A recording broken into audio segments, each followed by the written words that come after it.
सबको मेरा नमस्कार। ज्ञान रीति क्लासेस में फिर से आपका बहुत बहुत स्वागत। देखिए, साहित्य दर्पण का परिचय आज हम प्रस्तुत करेंगे।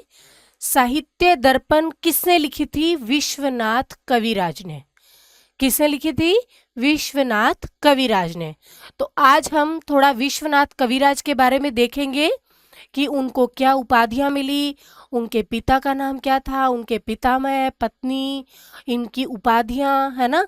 तो वो सब के बारे में हम थोड़ा देखेंगे आज। चलिए चलते हैं अपनी वीडियो में।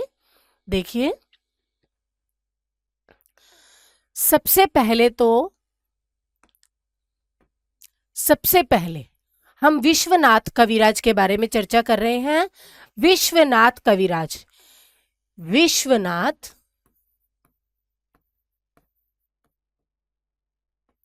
कविराज, ये कविराज क्या है? ये विश्वनाथ कविराज, ये जो कविराज है ये विश्वनाथ की क्या है? उपाधि है। क्या है ये? उपाधि है। ठीक है।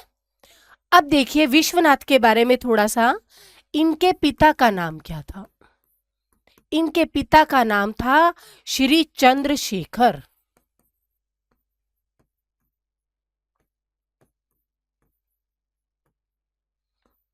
इनके पिता का नाम क्या था? श्री चंद्रशेखर। ठीक है।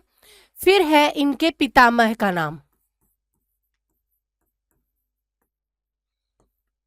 इनके पितामह का नाम क्या था? श्री नारायण दास। श्री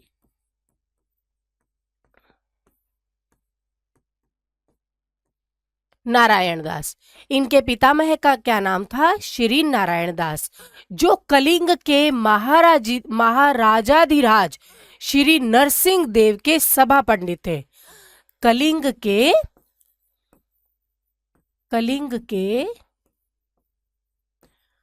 महाराजाधिराज, कलिंग के महाराजाधिराज कौन थे? कलिंग के महाराजाधिराज थे श्री नरसिंह देव। श्री नरसिंह देव।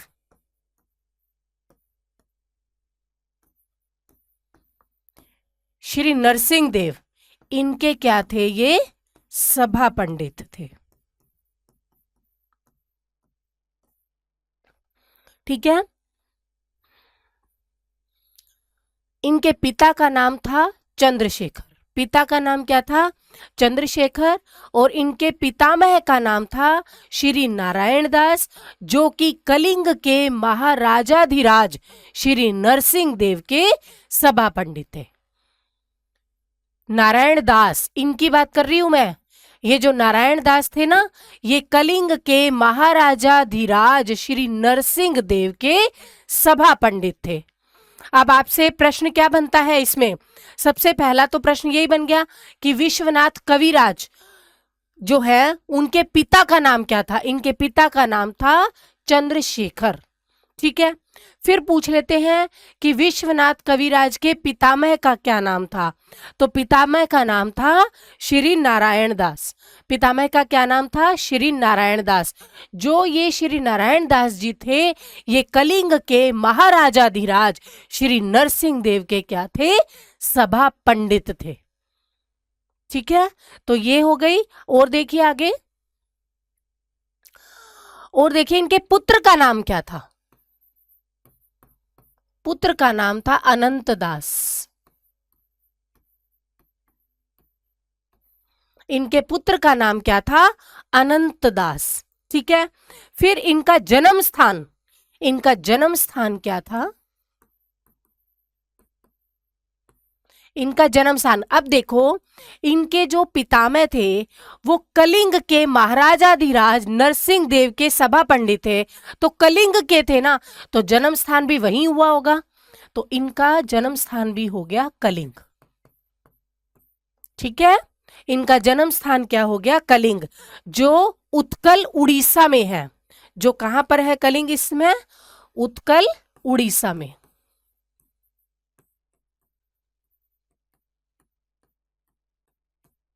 ठीक है। इनका जन्म स्थान क्या हो गया? कलिंग। ठीक है, इनका समय मैं आपको पहले भी बता चुकी हूं, इनका समय था 1350 ईस्वी, मतलब 14वीं शताब्दी। ठीक है, इनका समय क्या था? 1350 ईस्वी, मतलब 14वीं शताब्दी। ठीक है, ये हो गई। अब इनकी रचनाएं देख लेते हैं हम। इन्होंने कौन कौन सी रचनाएं की? विश्वनाथ कविराज ने कौन कौन सी रचनाएं की? एक तो लिखा राघव विलास। राघव विलास जो कि क्या था? महाकाव्य था। विश्वनाथ कविराज के ग्रंथ बता रही हूं मैं ये, कि विश्वनाथ कविराज ने एक तो ग्रंथ लिखा राघव विलास, जो कि क्या था? जो कि क्या था? महाकाव्य। ठीक है, फिर लिखा इन्होंने कुवलया चरित। कुवलया चरित, कुवलयास चरित। इन्होंने जो कुवलयास चरित लिखा था, ये क्या था? प्राकृत काव्य था। क्या था ये? प्राकृत काव्य, मतलब प्राकृत भाषा में लिखा हुआ काव्य था ये। प्राकृत भाषा में लिखा हुआ काव्य था ये। इन्होंने राघव विलास लिखा जो कि महाकाव्य था, फिर कुवलयास चरित लिखा जो कि प्राकृत काव्य था। क्या था? प्राकृत काव्य था। ठीक है, और देखिए एक लिखे इन्होंने नाटिका, एक लिखी थी इन्होंने नाटिका। नाटिका लिखी थी चंद्रकला। चंद्रकला नाम से एक नाटिका लिखी थी इन्होंने। ठीक है, चंद्रकला नाम से एक नाटिका लिखी थी। एक लिखी थी प्रभावती परिणय। प्रभावती परिणय, ये क्या था? नाटक था। ठीक है, प्रभावती परिणय, ये क्या लिखा था? नाटक। ठीक है, एक लिखी थी इन्होंने प्रशस्ति रत्नावली। प्रशस्ति रत्नावली। ठीक है, ये इनके ग्रंथ है जो एग्जाम में पूछ सकते हैं। प्रशस्ति रत्नावली जो कि करंबक, कौन सा काव्य है? करंबक नामक काव्य है। करंबक, ये एक काव्य विधा है करंबक। ठीक है, तो करंबक काव्य विधा है ये। क्या? प्रशस्ति रत्नावली। ये षोडश भाषात्मक है, ये षोडश भाषात्मक।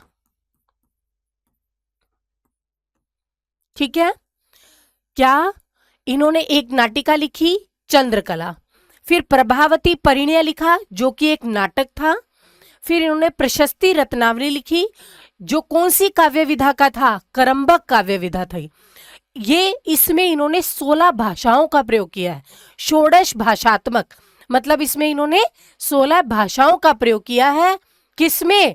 प्रशस्ति रत्नावली में। मोस्ट इंपॉर्टेंट रचना है ये इनकी, जिसमें इन्होंने 16 भाषाओं का प्रयोग किया है। ये किस काव्य विधा कोटि का है? करंबक। ठीक है, एक खंड काव्य लिखा था इन्होंने नरसिंह विजय। नरसिंह विजय,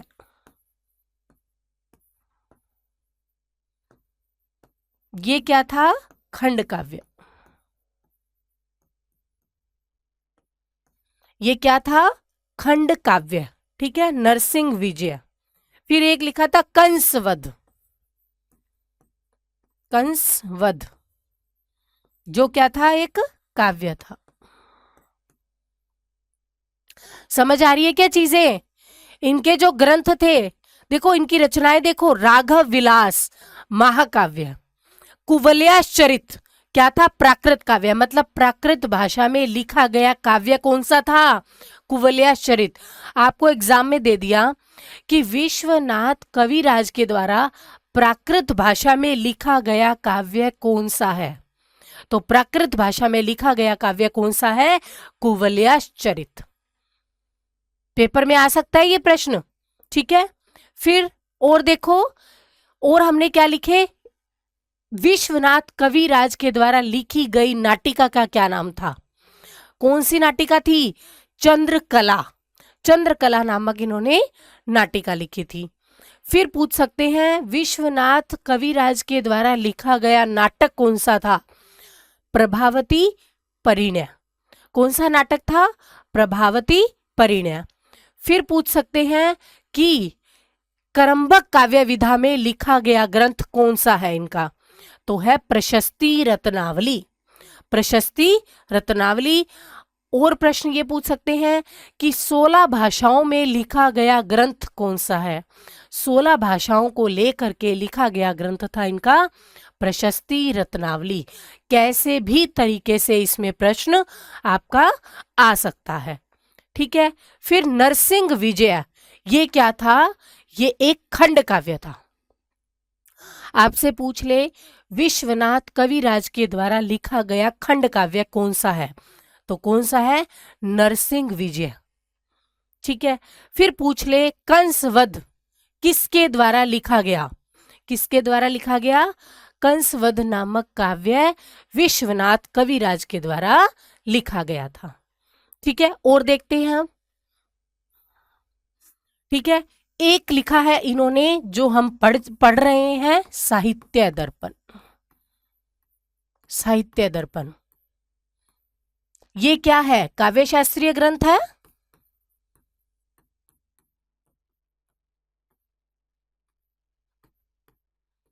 ये क्या है? एक काव्य शास्त्रीय ग्रंथ है जो कि हम पढ़ ही रहे हैं। ठीक है। एक लिखा इन्होंने काव्य प्रकाश दर्पण।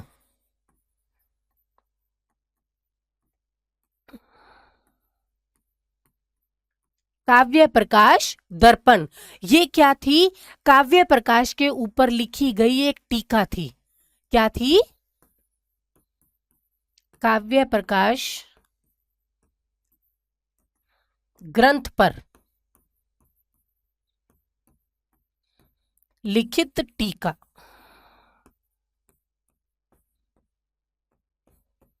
ठीक है। काव्य प्रकाश किसने लिखा था? मम्मट ने। ठीक है। मम्मट ने जो काव्य प्रकाश ग्रंथ लिखा था ना, उसके ऊपर एक टीका लिखी। किन्होंने? विश्वनाथ कविराज ने। काव्य प्रकाश पर विश्वनाथ कविराज ने एक टीका लिखी जिसका नाम था काव्य प्रकाश दर्पण। क्योंकि जो ये मम्मट थे ना, ये थे 11वीं शताब्दी के। ठीक है। और विश्वनाथ कविराज कब के थे? 14वीं शताब्दी के। यानी कि मम्मट पहले आ चुके थे और विश्वनाथ कब आए? बाद में। तो विश्वनाथ कविराज ने मम्मट के काव्य प्रकाश पर एक टीका लिखी। कौन सी? काव्य प्रकाश दर्पण। ठीक है। ये भी बहुत इंपॉर्टेंट है। आपसे प्रश्न पूछ सकते हैं काव्य प्रकाश दर्पण किसके द्वारा लिखा गया? ठीक है। विश्वनाथ कविराज के द्वारा। यह क्या है? टीका है एक। ठीक है। तो ये कुछ महत्वपूर्ण रचनाएं थी इनकी, इनको आपको ध्यान रखना है। अब देखिए विश्वनाथ कविराज जो थे ना, उनकी कुछ उपाधियां कर लेते हैं। क्या? इनकी उपाधियां जो कि एग्जाम की दृष्टि से बहुत महत्वपूर्ण है। सबसे पहली इनकी उपाधि तो कविराज थी, जो हम पढ़ते ही रहे हैं कि विश्वनाथ कविराज की उपाधि एक तो कौन सी है? कविराज। एक है साहित्यार्णव। साहित्यार्णव। साहित्यार्णव कर्णधार।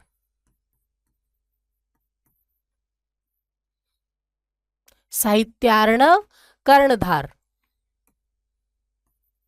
ठीक है। साहित्यार्णव कर्णधार ये भी एक इनकी उपाधि थी।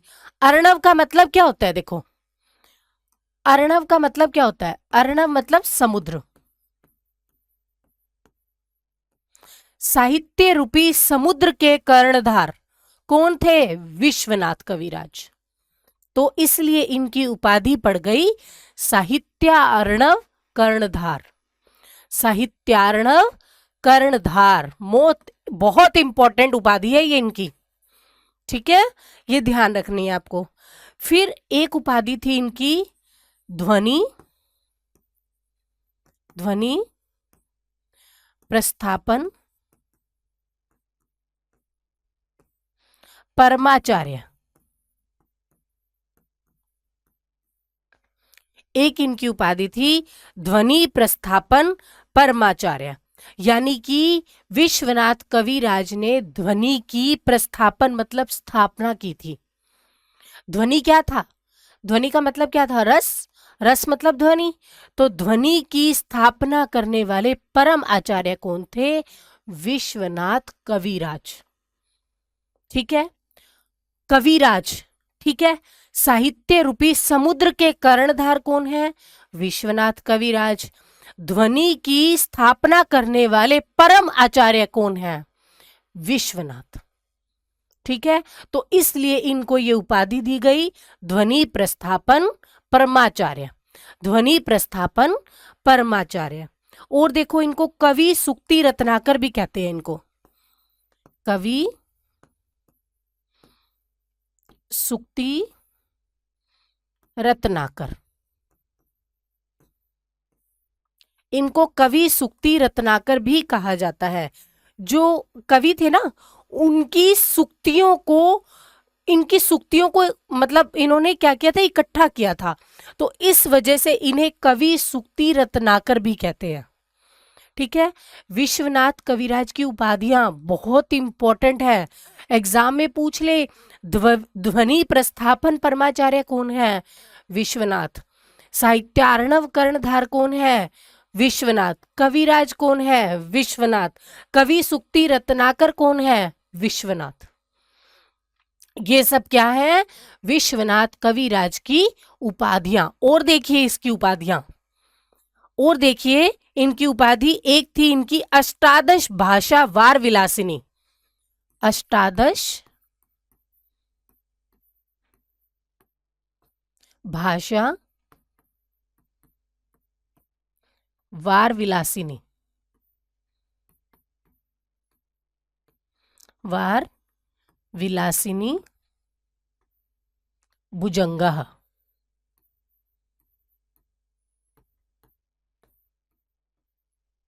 ये सब जुड़ा हुआ है एक दूसरे से। अष्टादश भाषा वार विलासिनी भुजंगः। अष्टादश भाषा वार विलासिनी भुजंगः मतलब ये 18 भाषाओं के ज्ञाता थे। इनको कितनी भाषाओं का ज्ञान था? 18 भाषाओं का। इसी वजह से इनको ये उपाधि दी गई अष्टादश भाषा वार विलासिनी भुजंगा। ठीक है, मोस्ट इंपॉर्टेंट उपाधि है ये भी इनकी। ठीक है, एक और उपाधि थी इनकी सांधी विग्रहिक महापात्र। सांधी विग्रहिक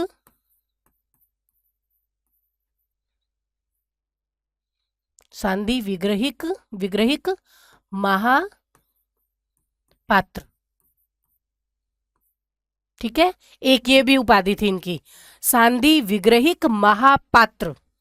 देखो, सांधी, सांधी का मतलब क्या होता है? सांधी का मतलब होता है मतलब दो राज्यों को मिलाना, और विग्रह का मतलब इनमें मतभेद, भेद पैदा करना, इनको अलग अलग करना। मतलब कि विश्वनाथ कविराज थे ना, इनको आपस में लोगों को मिलाना भी आता था, दो राज्यों को आपस में मिलाना भी आता था, और फूट डालनी भी आती थी। ठीक है, तो हमने जब ये पढ़े हैं, कौटिल्य का अर्थशास्त्र पढ़ा है, मनुस्मृति पढ़ा है, उसमें संधि और विग्रह हमने पढ़ाई है। तो संधि का मतलब इन दोनों दो राज्यों को आपस में जोड़ना, और विग्रही का मतलब होता है दो राज्यों में फूट डालना। ठीक है, तो ये जो विश्वनाथ कविराज थे ना, ये सांधिक विग्रहिक महापात्र थे। मतलब इनको संधि कराना या फूट डालना, इन दोनों का अच्छा ज्ञान था, इसीलिए इनको उपाधि दी गई सांधी विग्रहिक महापात्र। ठीक है, सांधी विग्रहिक महापात्र मोस्ट इंपॉर्टेंट उपाधि है ये भी इनकी। ये वाली तो जब हम साहित्य दर्पण का ग्रंथ पढ़ते हैं ना, उसमें कई जगह पर आती है ये वाली उपाधि बीच बीच में। ठीक है, तो ये मोस्ट इंपॉर्टेंट उपाधि। एक और थी इनकी श्रीमन नारायण चरणारविंद। श्रीमन नारायण चरणारविंद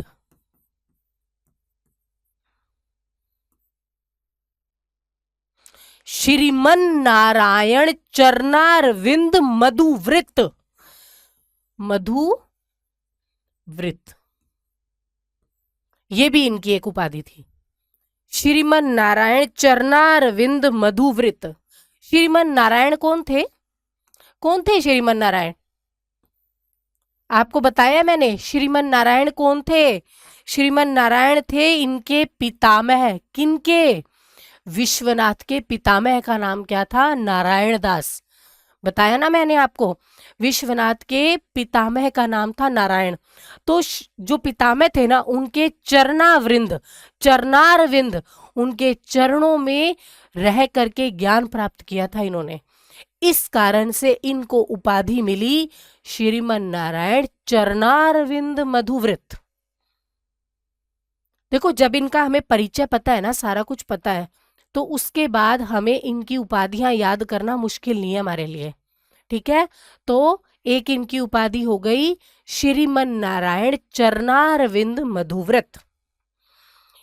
इनको अलंकारिक भी कहा जाता है, अलंकारिक कवि, अलंकारिक कवि भी कहते हैं। ठीक है, इनको क्या कहते हैं? अलंकारिक कवि भी कहते हैं और संगीत विद्याधर भी कहा जाता है।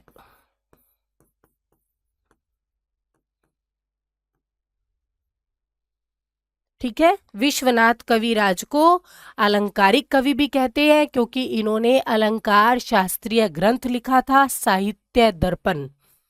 और इनको संगीत विद्याधर भी कहा जाता है क्योंकि ये संगीत से अत्यधिक प्रेम करते थे। ठीक है, इसी वजह से विश्वनाथ कविराज को संगीत विद्याधर भी कहा जाता है। ठीक है, तो ये सब थी इनकी उपाधियां। अब एक बार आप देख लीजिए ये जो हमने पढ़ा सारा। देखो, एक बार फिर से रिपीट कर रही हूं इनका। विश्वनाथ कविराज, जिनके पिता का नाम था चंद्रशेखर, पितामह का नाम था नारायण दास, जो कलिंग के महाराजाधिराज श्री नरसिंह देव के सभा पंडित थे। फिर उसके बाद हमने पढ़ा इनके पुत्र का नाम, जो था अनंत दास। पुत्र कौन थे? अनंत दास। इनका जन्म स्थान था कलिंग, जो उत्कल या उड़ीसा में है। इनका समय था 1350 ईस्वी, मतलब 14वीं शताब्दी। फिर इनकी रचनाएं थी राघव विलास, जो कि महाकाव्य था, कुवलयाश्चरित, जो कि प्राकृत काव्य था। फिर इसके बाद अन्य ग्रंथ थे इनके। एक तो चंद्रकला नाम की नाटिका लिखी थी, प्रभावती परिणय नाम का नाटक लिखा था, प्रशस्ति रत्नावली नामक करंबक नामक काव्य विधा थी, प्रशस्ति रत्नावली। फिर नरसिंह विजय, जो कि खंड काव्य था, कंसवध, जो कि इनके द्वारा लिखा गया काव्य था। फिर उसके बाद साहित्य दर्पण लिखा इन्होंने, जो कि काव्य शास्त्रीय ग्रंथ था या अलंकार शास्त्रीय ग्रंथ भी इसे कह सकते हैं। फिर काव्य प्रकाश दर्पण, जो कि काव्य प्रकाश पर लिखी गई एक टीका थी। फिर उसके बाद इनकी कुछ प्रसिद्ध उपाधियां, इनको कविराज भी कहते थे, साहित्य अर्णव कर्णधार भी कहा जाता था, ध्वनि प्रस्थापन परमाचार्य भी इनको कहते थे, कवि सुक्ति रत्नाकर भी कहा जाता था। इसके अलावा इन्हें अष्टादश भाषा वार विलासिनी भुजंग की भी उपाधि दी गई थी। इनको सांधी विग्रहिक महापात्र भी कहते थे। श्रीमन नारायण चरणारविंद मधुव्रत भी इनको उपाधि दी गई थी। ये अलंकारिक कवि थे। इसके अलावा ये संगीत विद्याधर भी जाने जाते थे। तो ये सब इनकी उपाधियां थी। ठीक है, तो ये था हमारा विश्वनाथ के विषय में कुछ परिचय, जिनमें से भी 1 या 2 प्रश्न आपके एग्जाम्स में आ जाते हैं। ठीक है, मिलते हैं अगली क्लास में, तब तक के लिए धन्यवाद।